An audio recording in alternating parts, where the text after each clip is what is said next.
ابن سعد میں ہے کہ ایک موقع پر خود حضرت مولا علی نے اس کا اظہار فرمایا کہ میں ہر آیت کے متعلق بتا سکتا ہوں کہ یہ کہاں اور کیوں اور کس کے حق میں نازل ہوئی۔ چنانچہ حضرت علی رضی اللہ عنہ کا شمار مفسرین کے اعلیٰ طبقے میں ہے اور صحابہ میں حضرت ابن عباس رضی اللہ عنہ کے سوا اس کمال میں آپ کا کوئی شریک نہیں ہے۔ چنانچہ ان تمام تفسیروں اور ان میں فن کا مدار روایتوں پر ہے۔ مثلا ابن جریر طبرہ، ابن ابی حاتم، ابن کثیر وغیرہ میں باکثرت آپ کی روایت سے آیات کی تفسیریں منقول ہیں۔ ابن سعد میں ہے کہ آپ نے آن حضرت صلی اللہ علیہ وسلم کی وفات کے 6 مہینے تک جو گوشہ نشینی اختیار کی، اس میں آپ نے قرآن مجید کی تمام صورتوں کو نزول کی ترتیب سے مرتب کیا تھا۔ ابن ندیم نے کتاب الفہرست میں صورتوں کی اس ترتیب کو نقل کیا ہے۔ جناب حضرت علی مرتضیٰ رضی اللہ عنہ نے بچپن سے لے کر وفات نبوی صلی اللہ علیہ وسلم تک 30 سال آن حضرت صلی اللہ علیہ وسلم کی خدمت و درافت میں بسر کی، اس لیے آپ اسلام کے احکام و فرائض اور شہادات نبوی صلی اللہ علیہ وسلم کے بہت بڑے عالم تھے۔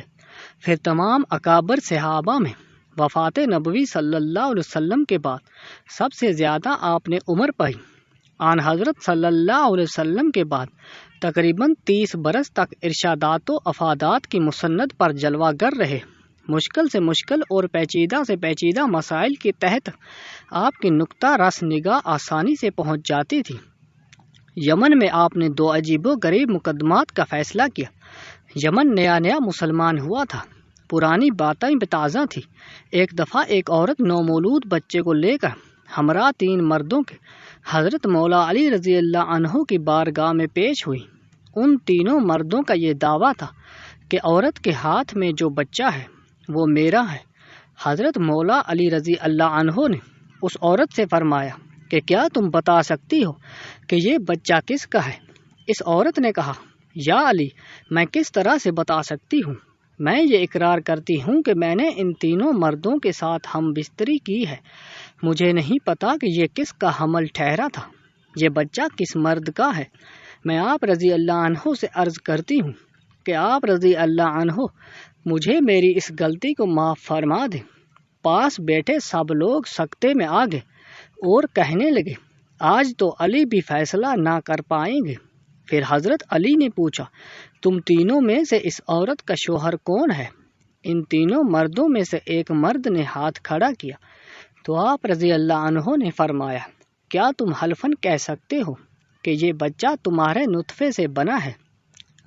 شوہر نے حضرت علی رضی اللہ عنہ سے عرض کیا، نہیں حضور، میں اپنی بیوی کی بدکاری دیکھ کر کبھی بھی یقین سے نہیں کہہ سکتا کہ یہ بچہ میرا ہی ہے یا پھر کسی اور کا۔ وہاں بہت سے لوگ بیٹھے ہوئے تھے، وہ اس بات کو سوچ رہے تھے کہ یہ بہت ہی پیچیدہ مسئلہ ہے، اس کا حل کس طرح سے ہوگا۔ وہاں مشرکین بھی بے شمار جمع تھے۔ مشرکین کہنے لگے کہ آج حضرت علی رضی اللہ عنہ کوئی فیصلہ نہیں کر پائیں گے۔ حضرت علی رضی اللہ عنہ کچھ دیر چپ رہے، پھر آپ نے پیدا ہونے والے بچے کی دیت مقرر کی اور دیت کے 3 حصے کیے۔ اس کے بعد حضرت علی نے قرعہ ڈالا اور فرمایا کہ میں اب قرعہ ڈالتا ہوں، جس کے نام پر قرعہ نکلے گا بچہ اسی کا ہوگا۔ حضرت علی رضی اللہ عنہ نے 3 ٹکڑے کاغذ کے لیے اور تینوں پر ایک مرد کا نام لکھ دیا، پھر اس کو چھپا کر سامنے کیا گیا۔ ایسا کئی بار کیا گیا۔ جب بھی قرعہ نکلتا تو ایک ہی مرد کے نام کا قرعہ نکلتا تھا۔ جس کے نام اس لڑکے کا قرعہ نکلا، اس مرد کو اس لڑکے کا باپ تصور کیا گیا۔ لڑکے کو غلام سمجھ کر اس کی قیمت لگائی گئی اور قیت کے 3 حصے کیے گئے۔ جس کے حصے میں قرعہ نکلا تھا اس شخص سے اس قیمت کے 2 حصے وصول کر کے باقی دونوں مردوں کو دے دیے گئے۔ جب یہ بات حضرت محمد صلی اللہ علیہ وآلہ وسلم تک پہنچی تو حضرت محمد صلی اللہ علیہ وسلم نے بھی فرمایا کہ اگر یہ مسئلہ میرے پاس آتا تو میں بھی اس مسئلے کا حل اسی طرح کرتا جس طرح حضرت علی نے فیصلہ حل کیا۔ ایک روایت میں اس طرح سے بیان کیا گیا ہے کہ حضرت عمر فاروق رضی اللہ عنہ کے زمانے میں قدامہ بن مظعون نے شراب پی تو حضرت عمر نے ان پر حد جاری کرنے کا حکم دیا۔ قدامہ نے کہا مجھے پر کوئی حد نہیں، کیونکہ اللہ تعالیٰ کا فرمان ہے کہ ایمان لانے والوں اور عمل صالح کرنے والوں پر کوئی حرج نہیں جو کچھ انہوں نے کھایا پیا ہو۔ میں مہاجرین اولین اور مجاہدین بدر میں سے ہوں۔ حضرت عمر فاروق رضی اللہ عنہ نے فرمایا کہ تم نے درست کہا ہے، اس لیے قدامہ کو بغیر کسی سزا کے رہا کر دیا گیا، اس پر کوئی حد جاری نہ کی گئی۔ یہ بات جب حضرت مولا علی کو پتہ چلی تو وہ حضرت عمر کے پاس آئے۔ حضرت مولا علی نے حضرت عمر کو کہا کہ قدامہ پر کوئی حد جاری کیوں نہیں کی، قدامہ کو رہا کیوں کیا؟ حضرت عمر نے سارا ماجرا سنایا۔ حضرت علی رضی اللہ عنہ نے کہا کہ قدامہ اس آیت کا اہل نہیں، وہ قدامہ جو حرام کی راہ پر چل کر اور حرام کام کا مرتکب ہوا، اس بات میں تو کوئی شک نہیں کہ یہ شخص خدا اور رسول پر ایمان لایا اور نیک کام بھی کیے، البتہ یہ لوگ خدا کی حرام کردہ چیزوں کو حلال نہیں کر سکتے۔ پھر قدامہ جو الفاظ کہہ چکا ہے اس کو توبہ کرنی چاہیے۔